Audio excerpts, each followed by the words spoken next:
So, I want to talk to you guys about something that I read today in the Polish media. There is a Polish publication.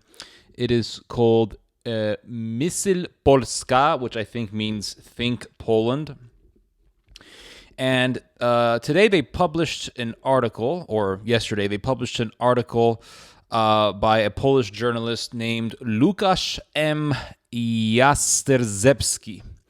And he basically stated that all of the enthusiasm in regards to the Ukrainian refugees and to the Ukrainian situation will eventually subside. It will eventually dissipate in the face of economic turmoil in the country. So essentially, people are going to have difficulty paying money for basic goods like gas. And instead of focusing on the Ukrainian situation, they will have more anger, or they will express more anger towards the government. And he also states that they will begin to blame refugees. In this case, Ukrainian refugees, not Middle Eastern or African refugees. And I would just like to read to you guys an excerpt from the article. And this is the part of the article that, to me, is the most distinct, because it's essentially saying something that very few people, especially in Poland, are saying. And that is that this whole honeymoon period with Ukrainian immigration is not going to last for very long. And he says, quote, "Today's enthusiasm towards Ukrainians will fade. Resentments and unfulfilled expectations will remain. Everyone remembers the biblical scene, Jesus' entry into Jerusalem and his joyful greeting. It took only 5 days for the same people to start shouting, 'Crucify him,' from the joyful Hosanna." Now, I agree that using the story of Jesus is not the best example. It's not a good example. But I understand where he is getting at. There was enthusiasm in regards to Jesus Christ, and it didn't take long for the people to say, "Kill him," to demand for the crucifixion of Jesus. So he is using this as an analogy for the future, essentially stating that in time, people will lose this exuberance for Ukraine, exuberance for Ukrainians, and people will resent the government. People will express anger. People will express indifference about the Ukrainian situation. And I hope this guy is wrong. I hope that such tensions do not ever spark. But it wouldn't be surprising if they do, because society, humanity in general, is full of surprises. This is why I never really understood why people read novels. Like right now, I'm playing a video game called Shadow of War, which is it's a video game that takes place in the Lord of the Rings universe. And the game is fun, but I just wouldn't want to read this story in a book, because why would I want to waste time or invest time in reading some guy's fantasy? I much prefer to read nonfiction, because nonfiction is much stranger than fiction, simply for the reason that it's real. It's like if I told you, about a novel about aliens coming to Earth, it'd be like, okay, interesting story, but whatever. But if you actually saw some aliens, then you would be much more glued to what was in front of you, because it's real. So truth is much stranger than fiction. And people will sit there and say, well, Ted, Poland and Ukraine are best friends. They're amazing. They're wonderful.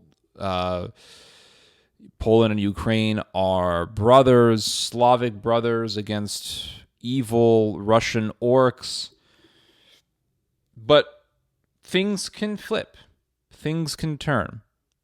One of the greatest national heroes of Poland, Józef Pilsudski, made an alliance with a Ukrainian political leader by the name of Szymon Petlura.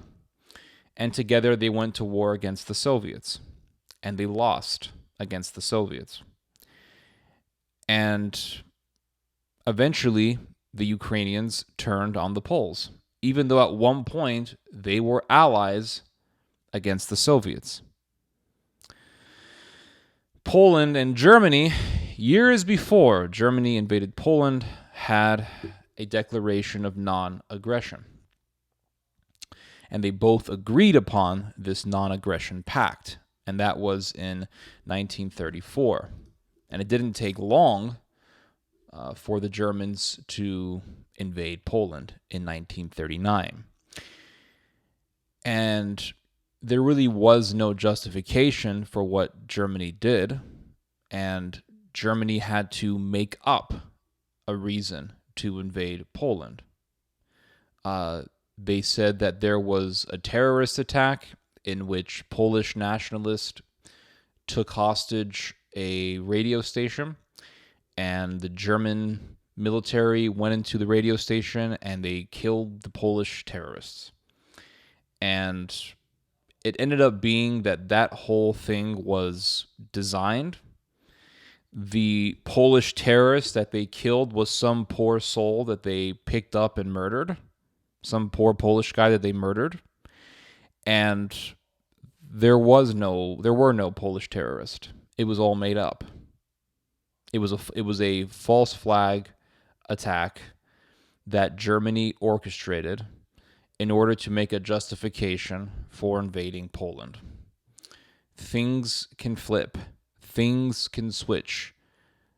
One of the freakiest things ever is going to bed knowing that tomorrow will bring some horrific situation that will completely change your life.